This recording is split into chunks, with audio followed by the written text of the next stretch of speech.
Hi, everybody. I am back here with Lindsey. So we've done a quick turnaround, and I'm super grateful, Lindsey, for your time today. But you've got so much to say, and it is all so relevant. So, and the next bit I think is the bit I really want to talk to you about. So, we've just covered 2024, which was a pretty epic year for you, sports wise and paddling wise.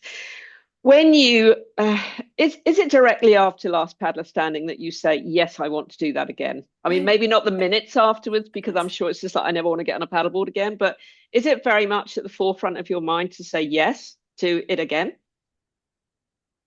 So far, yes, because every year I felt like there was unfinished business that I had with the race. And during the race this year, I told myself like over and over again, like if I get to 49, like I am so glad because I can retire and from this race. And I really want to crew for somebody one year and also help Greg on the volunteer team. So I was thinking like 2026, maybe I'll volunteer. But, I don't want to say anything yet. Like, I still need to talk over plans and logistics and everything. But I do have a desire to come back next year and try to be the last paddler standing. So we'll see if that's 2026 that happens, 2027, right, or make the attempt rather. But it was pretty immediate this year that I had that thought of coming back and trying again. But during the actual race, I was thinking, I am not doing this next year, and I can't wait to be in one of these tents with the crews, taking 30-minute naps in between laps. Yeah, yeah, yeah. That is great. That's music to my ears because I know with endurance that it can be a really sort of no, no, no, never again. And then, pretty soon afterwards. So that really is music to my ears. And of course, you know that everybody, men and women, want you to win. That's the great Mhm. thing about this community. It's almost not like a competition. It's just really encouraging everybody to just go as far as they possibly can. And if someone, well, when someone wins, like John did this year, we all absolutely applaud him because especially what it takes to get there. So I love that sort of community, again, that community spirit. You're all pushing each other, you're not going, no, no, I've got this. This is my race. It's just like, we've all got this. Let's just all try and go as far as we possibly can. So yeah, roll on 2026. And of course, we'd love to see you be last paddler standing because again, we know in insurance that women are incredibly strong. And Greg's had this conversation with many people about why they're not separate categories. You might have had that conversation, I don't know. But it's because he truly believes that a woman will win this one day. You know, you have the ability to do that, Lindsey. So that's really exciting. So let's look at this year. So was it your A race this year?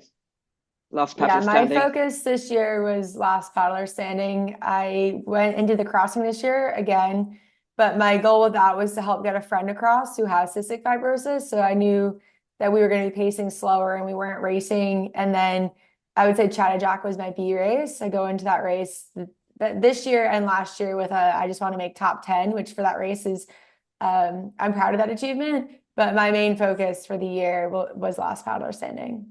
Yeah, brilliant. Um, yes, because Chatterjack is no mean feat, is it? For lots of people, it's 32 miles, I think. And there Hmm. are like 800 craft or something that race Yeah. that race. It's a real sort of destination race, isn't it, for some people? So, and that alone would be enough. But yeah, it's really good to hear that last paddler standing was your A race. So now physically, did you feel sort of almost ready this year to do it? You know what your body needs for this. You've done it twice. You've done it a long way twice, and only just 25 laps before. No, you've done it. So did you feel you knew when your body was ready? So the next stage is it's all about the mind, isn't it? Because it's such a mind game. It's such a mind game having to get off the water, walk to your camp, which hopefully you've got time to do, sit, eat, rest, be with your loved ones, and then make that decision to get back out on the water. That is just mind blowing, especially in the latter stages. Yeah. Oh, I think well, it depends on who it is, but that could be anything from 2 laps to 48 laps, couldn't it? So Hmm. can you talk a little bit about your mental game, your mental capacity, how you may have changed it this year, because I've been watching your social media posts, which I absolutely love. And and the things that you've done this year to really make sure that you had the mental strength to absolutely get that super lap. Yeah, I have always been pretty strong with my mindset and mental performance, but it really wasn't until this year, 2025, where I made that the cornerstone of my training. I had set up myself for like a 75-day challenge leading up to last paddler standing, where it was every single day I was journaling, I was doing breath work, visualization. But I have so many little tricks I have for myself. Like I changed all my passwords to be related to my goal with last paddler standing.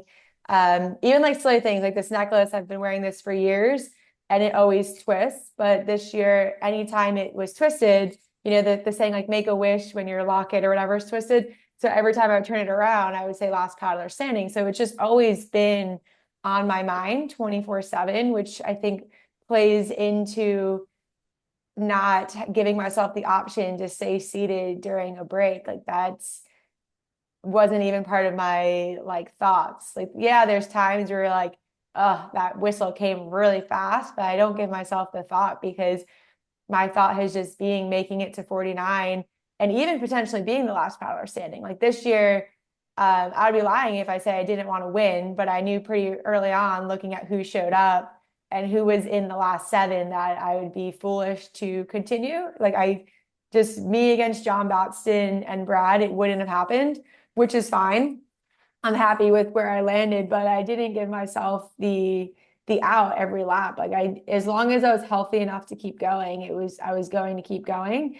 And something that I did this year is actually went and got certified in mental performance coaching, which I think helped provide some more like solid resources in the mental things that I was doing. I would say that it was really helpful. But in terms of like mindset, actually during the race, this is the same thing I had during the 650. And it's actually advice that Greg gave me at the start of the 650. It's like, how do you eat an elephant one bite at a time? So I applied that thought to the 650 where people will drop because they've gotten to 200 miles and they're like, oh, I've again only gone 200 miles. I still have 450 miles to go.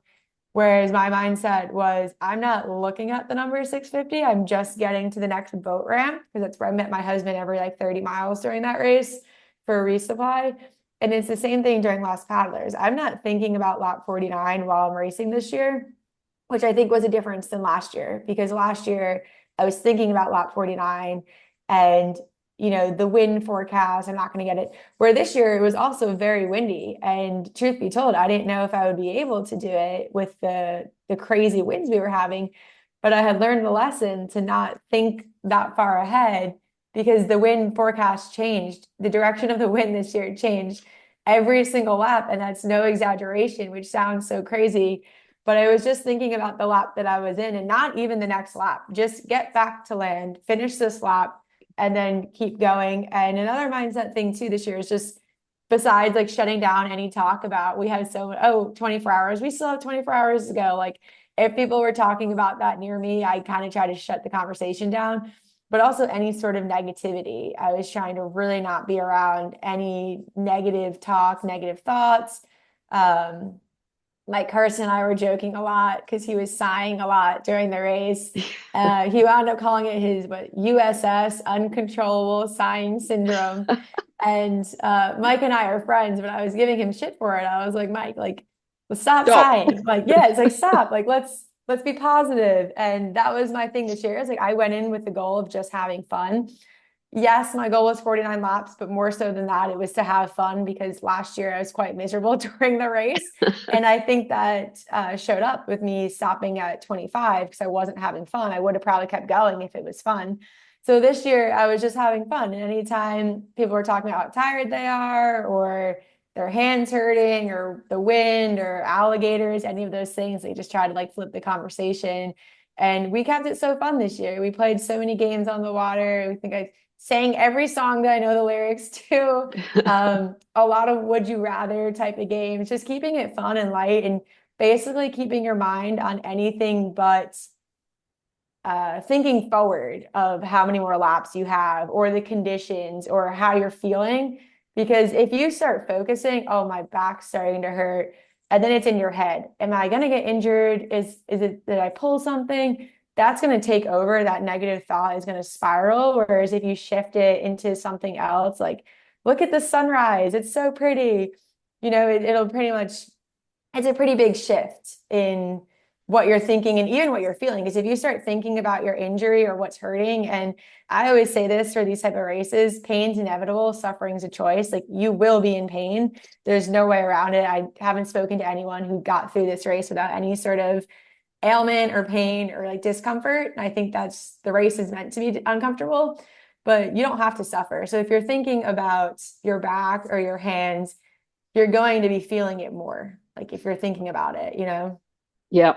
It's funny you saying that about Mike, because especially with the last, the Super 7 paddlers who were paddling for such a long time together felt like a team actually to us on the mic.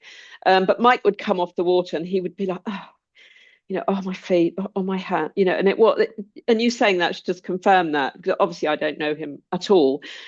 But your camp was as far away as possible from everybody else's camp. I think you were near the cars for power or something, but you were well away from everybody else. And when you got off the water, as the media, we were very respectful of not talking to people if they didn't want to talk. You have to sort of judge that element because people are in the zone, and you were very in the zone. You'd come off, you might just say hi, but you would, Jimmy would be with you and you'd just literally walk and you'd be very, very focused. And then you have others like Jeremy, who's like off the water. Hi, how's it going? How are my girls? Are they still in contact? It's really, really, they were the ones who were constantly watching the live feed and we were sending messages back to their daddy because they were it was really, really lovely. But all of you paddlers are so different, and it's learning what I guess works for you. And you were very focused. Equally, you were paddling with the lovely Lindsey LeBlanc. Hasegawa, her surname is now, isn't it? For 27 laps, I think. And she came on the mic after, and she said that you were singing, you were chatting. I mean, have you ever done that with a paddler before?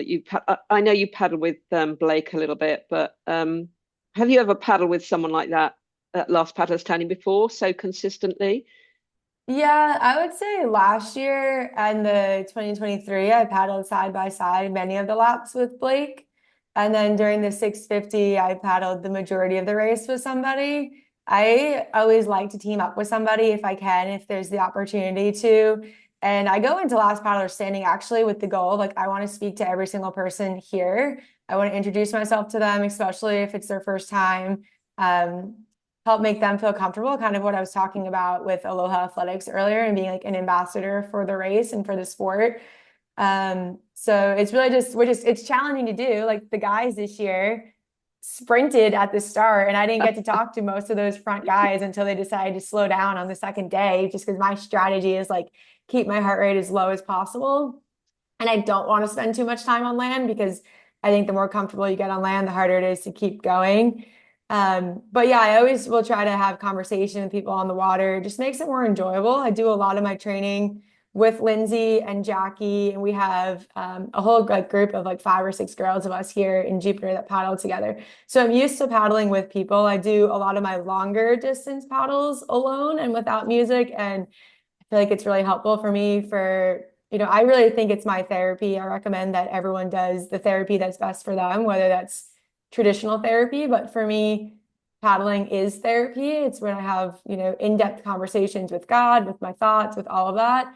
So I'm used to paddling by myself, but during a race where it's going to go on for 2 days, no one wants to be alone for 2 days. So, and then again, like, having fun. So having people, teaming up with people that will have fun. And I think Lindsey and I were feeding off each other. Like, she was falling asleep.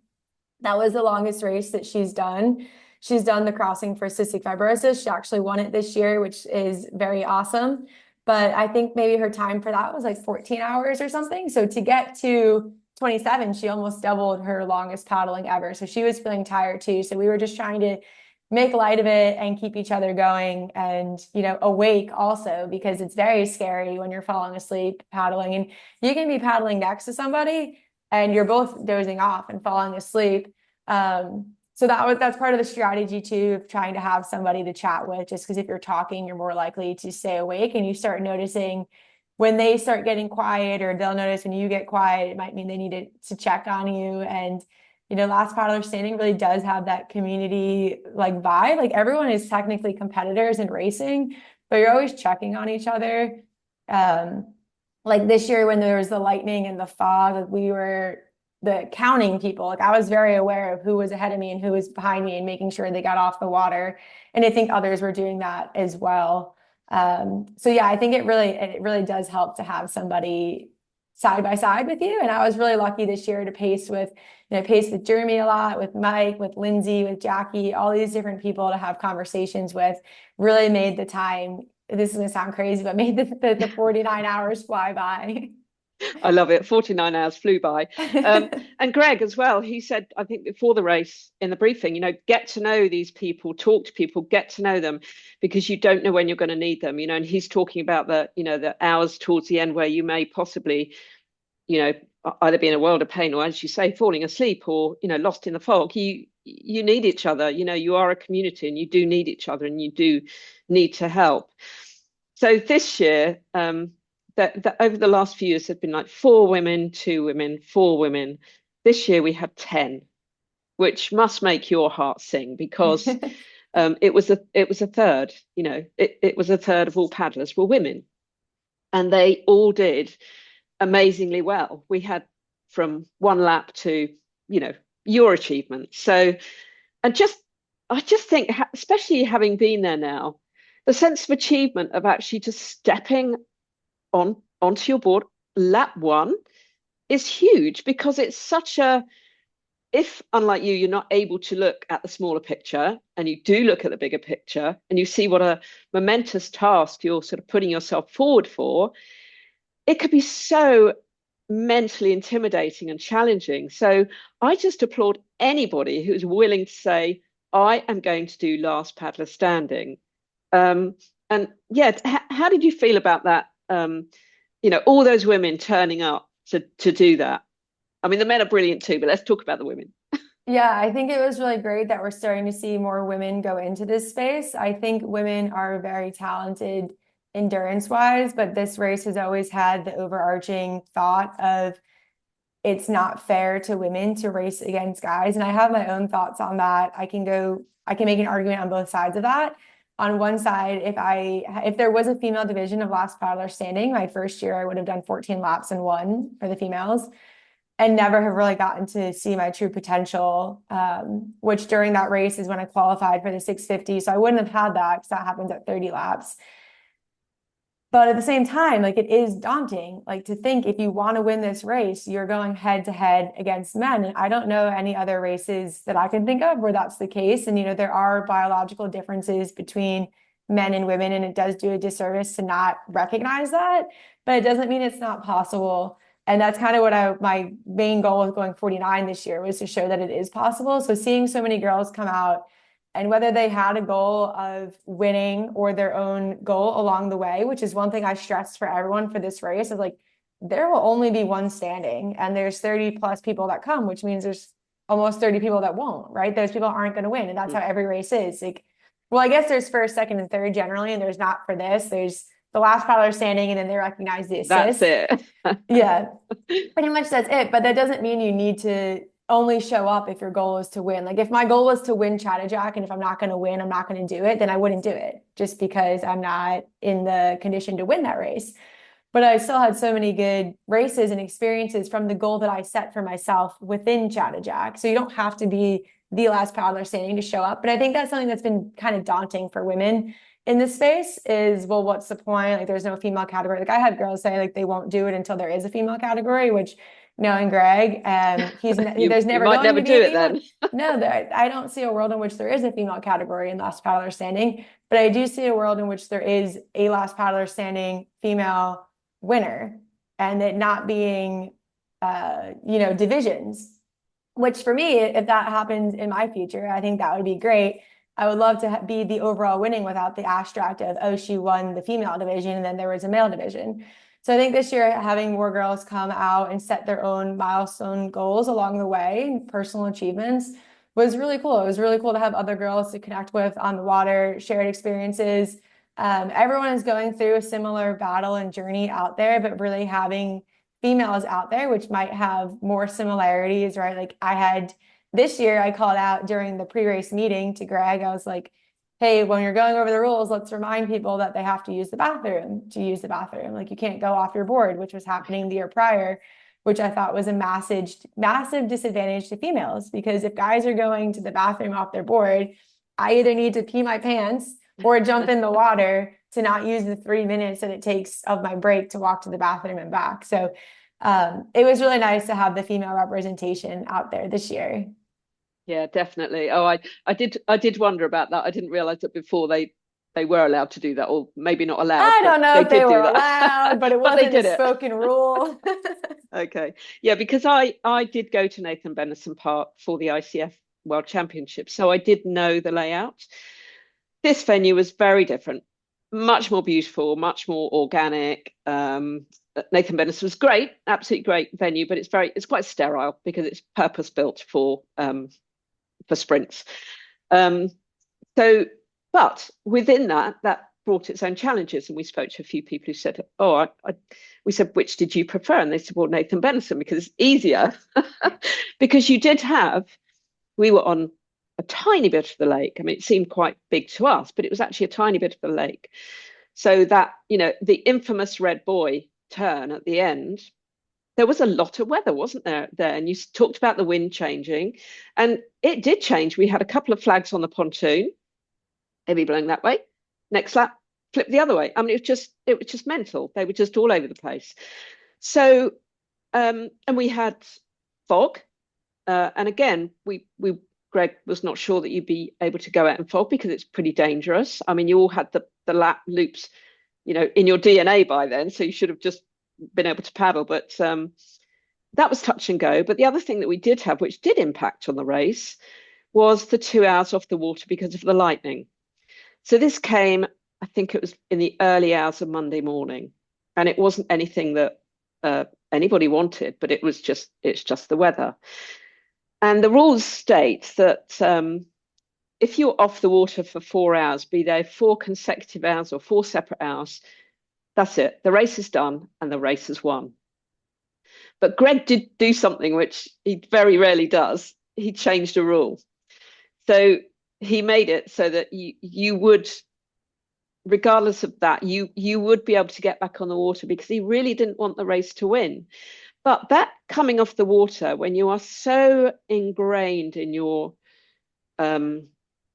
every lap is the same, you get off the water, you've got your timing, you've got everything dialed in, and suddenly, right at the end, we've got 2 hours off the water. And initially you just think, great, rest. But oh my goodness, how that impacted on some paddlers. We had paddlers who woke up, they had a sleep, and they woke up and they were so disorientated and they really didn't know which way was up, and they just thought, I'm done. And I know that Greg spoke to one of them particularly and said, no, don't make the decision yet. Just get back out on the water. And watching paddlers go back on the water after that 2-hour break, they seemed to be in a world of pain, because they just had to bring everything back and try again. On the next lap, they all sort of settle back into their groove. It was quite interesting to watch. So how did that 2-hour break affect your racing, Lindsey? I would say it made it more challenging, because you get into this rhythm at this point. I know it was past 30 hours. I don't remember the exact hour that happened. I think it was like 1 a.m., whatever the math is on that. You get into this groove of going back every lap. Your muscles are still used to it, as sore as they might be. They know what's coming. And then you sit for an hour, and we say 2 hours, but we had first a 1 hour delay, and then top of the hour, another 1 hour delay. So it wasn't like you got this grand 2 hour sleep in, which might have been good, but I think I maybe slept for 15 to 20 minutes during those 2 hours. I went into the building at the park with all the lights on because I didn't really want to get too comfortable and slept on the floor. So again, trying to not be too comfortable. You know, some people set up like air beds, things like that. I'm like, I don't want to get too comfortable where I fall asleep. But those 15 minutes where I did fall asleep was enough for my body to think that it was in recovery. Like, okay, the race is over. We can start recovering. My muscles got really tight and tense. And even my hands, like my hands were really bothering me this year with like a few blisters, but I popped those early on. So it was more like callus. Like my hands were like itchy and really, really strange. They kind of relax. And then getting back up, it's like, oh my gosh, I just feel like I got hit by a truck. But I knew I had to keep going at that point. So it was like, just get back up on the water. I know that it's going to be a painful lap or two. Honestly, I think it took like 2 laps for me to like settle back into it. But I had known that I was going to feel that way just from prior experience. So it wasn't a surprise to me when it was painful. But I think that was probably everyone's slowest lap for the day. Yeah, definitely. It was fascinating to watch, as I say, because we learnt a lot about people. And, again, you think, oh, joyous, extra kit, but actually it really messed with everybody's timings. And yeah, that slow lap. Yeah. I think it was after 40 laps when that happened. So you're well into that. But the Super Seven, I keep talking about them, but that was a really lovely. Did it feel like you were a team? The seven paddlers were paddling for quite a long time on their own. Did it feel, and you were quite close as well. You obviously set off together, but you all finished, within a minute of each other. Hmm. It almost seemed like you were paddling. I've watched some of the drone footage and it's like, it's like a social going off, and coming back in. Did it feel Um, like that to you? yeah, it felt like a team. I was definitely cheering for all the paddlers every lap, like the paddlers that at the red buoy, where depending on where you're pacing, you could be parallel to each other. So we were always cheering for each other during that. You could definitely feel the front of the pack of the seven versus the back of the pack. And I feel like I was more mid towards the back. And again, that's a strategy for me. And towards the end of the race, it's just dealing with really sore muscles and whatnot, sore body. But you could feel like we were all together, but you could also feel like John Batson, I think, led every single lap. And I know he's just a fast paddler, so he probably actually was in zone two or below even doing that. But like even doing the super lap, all of a sudden that attempted that when we were passing that red buoy, people were cheering for each other, which was really nice because at that point it's a race, right? Like you are racing to be the last paddler standing and hearing the guys cheer for each other and cheer for me and vice versa. It really just did feel like a team effort, which just is funny, actually, like a little side story. My dad posted about Last Paddler on Facebook and someone commented and said, does she play mind tricks with them and pretend that there's alligators and or sharks in the water? And my dad reply was like, no, they actually all kind of work together. And I'm like, that's funny that he was able to pick that up from the live stream because even though you're racing against each other, it does kind of become this community. You're cheering each other on. You can feel when people are having a bad lap and you try to talk to them and then they return the favor to you. So it really does feel like you are together. And it becomes sad when you start to see people drop. Like towards the end, I was like, thank God, like this needs to end. Like we have so many people because I thought if like a lot of people show up to this super lap, which we had 7 this year, which is I think the record, Yep. the race would probably go on for longer. And nobody wants to be out there for, 60 hours or whatever. Yeah. But it does kind of feel like a little family unit out there. Yeah. Well, again, we've rushed through this. We've got 10 minutes left, but can you believe it? So let's just talk about your super lap because the course changes as an extra buoy turn and the wind had got up a little bit. We were as spectators, and there were lots of spectators who came down for those last few hours, really from Monday morning. I mean, many, many more. And all the camps came back to watch. And we could see, and I have to say, Betsy and I were out there on the coverage, and we just thought, no one's going to make it. I mean, it's a real optical illusion because you've got, you had a good downwinder, but you also had a couple of upwinders. And we were literally thinking no one's going to make it, they're all going to be out, which of course that didn't happen, you know. So can you just talk through briefly that last super lap and how you felt when you achieved it, Lindsey? Yeah, so the super lap was crazy. I've actually never experienced this in my life, but as soon as the whistle blew, I got on my board and I knew like this is a sprint for me. Like I can't, this is not a leisurely paddle, right? My legs were shaking like crazy. And I know it wasn't a balance issue. I think it was adrenaline. Like I've never felt anything like that. Like I was trying to grip my feet, roll my ankles to the edge of my board. I was on 21 and a half, so kind of like a natural hip width distance race. I was like rolling my feet to try to stabilize my legs from shaking, and it wasn't working. And I was like, what the heck? This is crazy. And then paddling up into the wind, I was using a speed coach to see my time.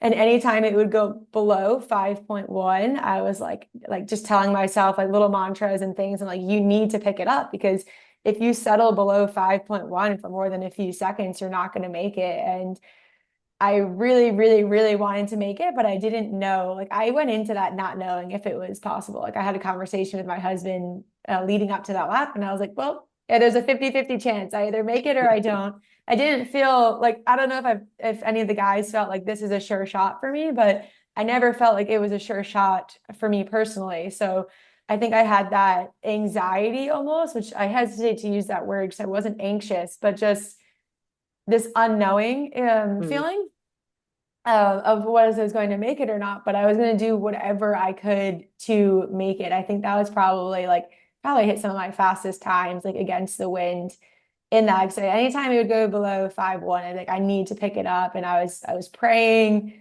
I was having conversations with myself, I was saying mantras. And really, like I was just looking at that speed coach and thinking, if I can make it through this upwind section, then I can get to the downwind. But in the downwind, you need to even go faster because you go again against the wind and knowing like you can't get too comfortable. So it was just it's really hard to explain. It's a feeling I've never had of that much adrenaline running through my body. Like I think adrenaline's actually like a drug that they can give people. And like I've never experienced anything like that. It was so crazy, but I knew I was going to make it when I started to see the shore. I saw, I think, 56 minutes on my speed coach at that point. And then I start to turn and I just had this crazy body reaction of like gasping for air and like almost holding back tears. Like I started to cry, but then it stopped. And then I was like gasping for air, but it wasn't because I couldn't breathe. I think it was just this peak adrenaline and then relief, like two opposite emotions. So I got back on land. My husband asked me, do you want to go back out? He had like all my gear for a second lap. And I was just like, no, I don't. He's like, are you sure you don't want to regret it like you did in the past? And I was like, no, I really don't. Like, and I don't know if it's healthy for my body to go back through that shaking. I need to research this. I've never had anything like that in my life. Like the gasping, like it only lasted for like, I don't know, maybe 30 seconds, but it was the craziest thing. Like I felt like I couldn't breathe. I was breathing, obviously, but felt like I wasn't breathing. And the shaking legs, I was like, if I do that again, like maybe I would have had less pressure feeling because I had done one, which was my goal. If I went for the second, I don't know if that would have stopped, but I was like, I don't want to put my body through that. But I was so happy and so just overwhelmed with, emotion that I did it. All the people on the beach cheering, like you could hear those cheers on the water. You can hear specific voices too. Just knowing that there's always people out there rooting for me. I have so many text messages from friends and family at home. Like it was really a heartwarming experience to go and do it. Yeah. That is so lovely to hear. I admit I did break down when you were coming in live on TV, but I was so emotional about the whole thing because when you're watching, you have no control over it. You're just willing people to do it. Lindsey, honestly, I cannot thank you enough for talking to me about this. It's lovely to hear it absolutely from your open heart, your perspective, how it was for you. Yeah, I just think it's incredible. I think you're incredible, and please take that. Don't say no, I'm not. You are. um, and it would just be lovely to see you back out there. I believe, as Greg does, that a woman will win it one day, and I really hope that is you, because you've been so much a part of the history of Last Paddler Standing. So I want to thank you for your time, and you for really keeping us entertained on the water, because you were pink and glitter and lots of fun and laughter, and it was just a real joy to watch. So I really want to thank you, Lindsey, and for giving us back-to-back interviews as well. Of course. Brilliant. Thank you for the opportunity. And, kudos to you as well for making it through commentating for that many hours. I couldn't imagine. Like, I was starting to lose my voice from chatting so much on the water, and I was not nonstop like you guys were. So that's also an achievement for you. And I've heard such positive things this year of friends and family watching the live stream, that they thought it was for sure the best year of coverage and commentating and keeping people engaged. And even seeing afterwards, because it's on like Facebook, all of the comments and the conversations, and seeing the clips, you guys really did a phenomenal job commentating as well. Oh, that's really sweet of you. That gives me goosebumps. It was an absolute joy. It's a dream come true, and yeah, it was just wonderful to be there on the ground. I can't wait to be there next year. You have to come, because I'm going to be there next year. So I will for sure be no there pressure in some capacity. Perfect Yes. answer. Lindsey, thank you so much. You're an absolute superstar, and I wish you all the best for Christmas as well, the holidays. You've probably done Thanksgiving already, but please enjoy your time with your family and Jimmy. And I really appreciate your time today. Thank you so much. And I will see you, if not before, I will see you next year. I will see you there. I think Greg just released the date. He did. 5th, 6th, and possibly 7th of December. Yeah, absolutely. Thank you so much, Lindsey. Thank you. Of course. Thank you.